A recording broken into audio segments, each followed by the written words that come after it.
എന്നാലും ആ പൈസ ഇവിടെ പോയി. വീട്ടിൽ നിന്ന് പോകാൻ വഴിയില്ലല്ലോ. നിങ്ങളെങ്ങാനും ചൂണ്ടിയുണ്ടാവോ? ചോദിക്കണ്ട.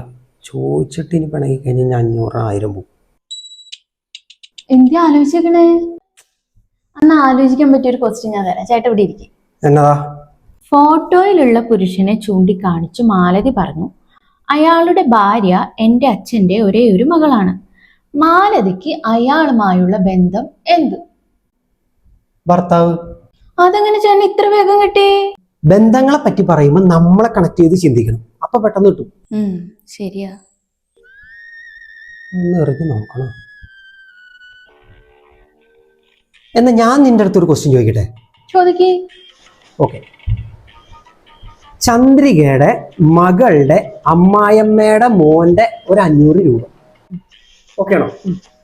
ചന്ദ്രികയുടെ മരുമകന്റെ കയ്യിൽ നിന്ന് ചന്ദ്രികയുടെ മകൾ എടുത്തു. അപ്പം മരുമോന്റെ കയ്യിൽ നിന്ന് മോളെടുത്തു. ഓക്കെ. അവൻ അറിയാണ്ട് അവൾ ആ പൈസ എവിടെ ഒളിപ്പിച്ചു? അതിപ്പോ എങ്ങനെ കണ്ടുപിടിക്കാനാ?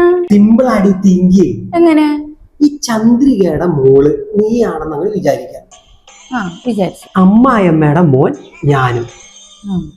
നിന്റെ അമ്മായിയമ്മയുടെ മകന്റെ 500 രൂപ, അതായത് എന്റെ 500 രൂപ മരുമകൾ നീ എടുത്തു.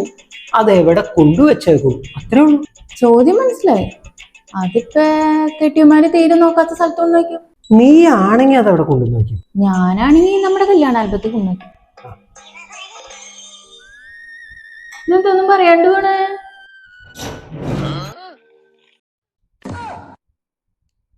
Answer correct. ആൽബത്തിലൊക്കെ ഉള്ളൂ.